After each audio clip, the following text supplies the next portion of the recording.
Media keep telling you this, everything in Europe is going wonderfully well. There is absolutely nothing to worry about at all. The Eurozone is a fantastic success, and there are lots of American voices urging, and also American businesses, including Goldman Sachs.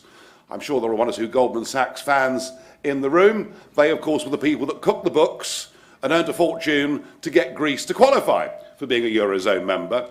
But we keep getting this message in Britain and in Europe that the Americans think everything's going swimmingly. And Obama keeps saying publicly that Greece must stay in the Euro. Oh, and of course, that Britain must stay inside the European Union. I thought what I'd do to begin with this morning is perhaps bring you up to date as to why that opinion may not quite be right. The very issue that got me into politics, and remember, I actually had a proper job before being in politics, which is pretty unusual these days, but I was a commodity broker and trader, and the issue that got me into politics was an evening back in 1990 when the Conservative government in Britain signed us up to the exchange rate mechanism. They effectively pegged sterling against the Deutschmark as a precursor to us joining what became the euro. And I was opposed to that, and I've been opposed to the European single currency project ever since. It was clear and utter madness to think that Germany and Greece could coexist together inside the same economic and monetary union. And there are some of us that have been making these arguments clearly for over 15 years. But the European project, which was being pushed in those days by Chancellor Kohl and by President Mitterrand, they had decided that what they were going to do was to build a United States of Europe.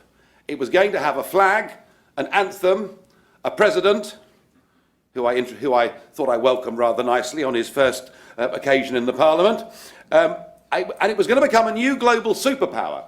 And that superpower was necessary because America could not go unchallenged on the world stage. And whenever those people who were the architects of this were questioned about detail, were questioned about practicality, they just said, don't bother us with the details. They believed that if you put together an economic and monetary union, that overnight a political union would follow as night follows day. And of course it doesn't work, and the analysis that we all had 15 years ago has been right.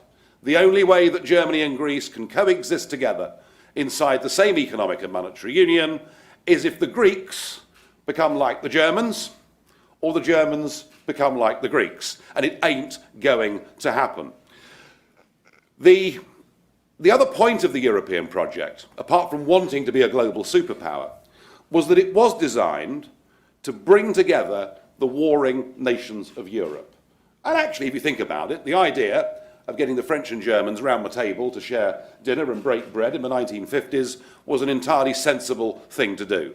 The idea that if people trade more with each other, they're less likely to fight each other was again an entirely sensible idea. Sadly, it's gone too far. And I now feel that this European project of love, cooperation and peace, well, just look at it. Just look at it. You know, Angela Merkel went to visit Athens last year to be greeted by people dressed up in Nazi uniforms. I mean, sort of, you look at it and think, do I laugh at this or do I want to cry at this? I mean, you just look at the language that was used in the European Parliament last week by German politicians about the Greeks. So actually, far from Europe coming together with a single currency, actually economically we're diverging, and far from the project bringing everyone together, what we're beginning to see is a return of the old enmities that have done Europe so much harm over the course of the last 100 years and more. The project isn't working. I grew up in a Europe that was divided from east to west by the Berlin Wall, and I'm now living in a Europe that is divided north to south by a new Berlin Wall, and that Berlin Wall is called the Euro. Now, the Greeks had a referendum, you might have noticed, 2 weeks ago, and despite massive threats, despite being told that if they voted no, the power supply would fail, amongst other things, 61% of them said, we can't go on as we are. We can't take further austerity. And yes, it's easy It's easy for any of us to criticise the Greeks for their financial management and their retirement ages and everything else. But do think about this. You know, when the United States of America had its Great Depression, the sort of buddy, can you spare us a dime times, the US economy had contracted from top to bottom about 16%.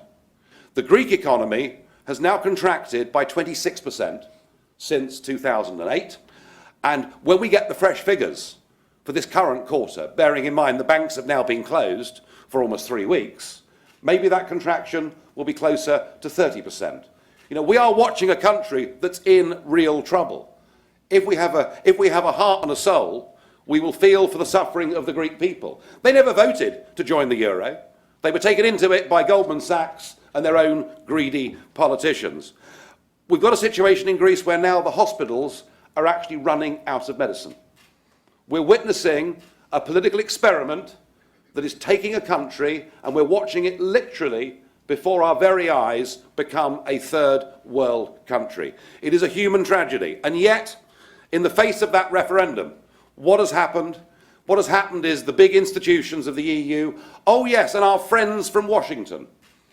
I hadn't yet touched on the International Monetary Fund, who now appear to have become an arm of European government. Just look at their last two leading figures. One, Dominic Strauss-Kahn, well, we'll perhaps gloss over that and move on.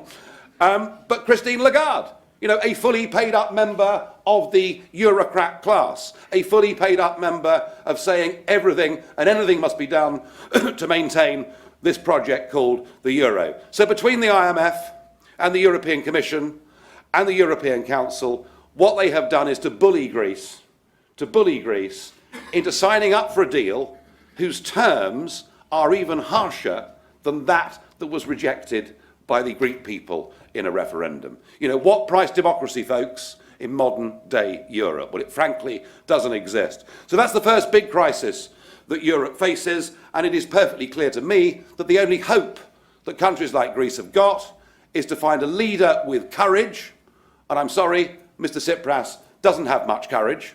You know, he's basically marched the Greek people up to the top of the hill, and then faced with the final big decision, has marched them back down again. I am in no doubt that economic and monetary union will not last, that it will break up. The only question is, when will it break up, and just how bad will the social consequences be?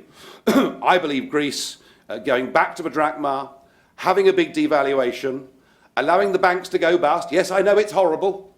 Depositors will lose money. But think, this is exactly what Iceland did. Little Iceland, a country of 250,000 people, faced that same banking crisis that America faced, that Britain faced, that much of the world, with the exception, of course, of Canada and Australia, who had sensible banking rules and didn't need bailouts. But when we all faced this, we bailed out the system, which in many ways was an odd concept within a capitalist country. But we bailed out the system. The Icelandics let the banks go bust. The Icelandics allowed their currency to sink. It fell by 80% on the world's exchanges. Inflation went to 30%. Interest rates went to 27%.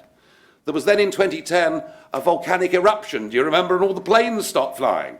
I mean, it looked like the Old Testament had come back, you know. I mean, it was pretty serious stuff, but now Iceland is back to growth. Now Iceland has just signed her own genuine free trade deal with China. That's the example we have to give to those Mediterranean countries, but to do that, we have to break the stranglehold of the European elites. And there's a second big problem and big dilemma that Europe is facing, and it's something that at the moment nobody has got the courage to own up to and to address. You will all have seen the photographs of the boatloads of migrants coming across the Mediterranean. It may be worth me mentioning that nearly every single one of those boats comes from a place called Libya. Weren't we clever getting rid of Colonel Gaddafi? Hasn't that worked out wonderfully? Anyway, Europe has decided that anybody that comes from a war-torn part of North Africa or the Middle East must be given the rights to settle. And I am not somebody that would ever want to turn our backs on the idea of giving refuge to people who genuinely are in fear of their lives. After all, I come from a country that, you know, said yes to the French Huguenots. My family were French Huguenots, Protestants who were being burnt at the stake.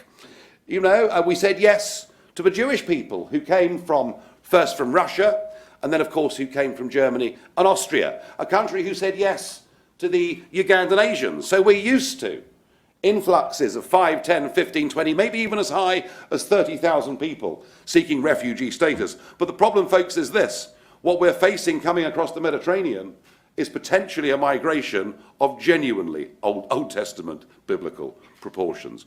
We face potentially millions of people coming across, and that in itself brings a problem, but there's a bigger problem still, and that's this, that we have no means, we have no ability of checking criminal records or of checking political or religious associations of any of these people. And when IS say they will use this crisis to flood Europe with their own jihadists, I suspect we should believe them. And I think the whole debate on immigration, given that we now have an open door to people from Romania and Bulgaria, people whose minimum wages are 10 times lower than ours, the debate about immigration has been about money. It's been about the shape of communities, but the debate about immigration in Europe certainly is going to get onto the very key issue of security. So in the face of these two massive crises that Europe faces, we have a remarkable change in British politics. We have a Prime Minister who has always been committed to Britain's membership of the European Union. He believes that it's a very good thing. But because of the rise of UKIP, he was forced into making a promise that he never thought he'd have to deliver. The day before the election, you could have gone to Ladbrokes and you could have got 13-2 against a Conservative majority. Indeed, the Prime Minister himself, it is said, at 7 o'clock on election day, went into the study at Chequers and wrote a resignation speech. So we've had this stunning election result. Why? Well, chiefly fear of that appalling woman who comes from north of Hadrian's Wall, who represents the Scottish National Party, a party who are nationalists and socialists at the same time. Did I really say that? Yes, there we are. Well, it's true, so to hell with it. It was really fear of the SNP that gave the Tories this majority. And so now we have a referendum. And it's not going to be easy, but this referendum matters. And it's important for us because I believe in democracy. I believe in self-government. It's important for us because I think our Supreme Court should be the ultimate arbiter in our land. You know, we have a row going on at the moment as to whether prisoners should get the vote. Not a concept that would go very far in America, I don't think. But who decides ultimately whether prisoners get the vote in our electoral system? Well, it won't be our Supreme Court. It'll be the European Court of Human Rights in Strasbourg, and that's unacceptable. It's important for me and for UKIP that we win this referendum because I want to turn immigration from being a negative into being a positive, and that's not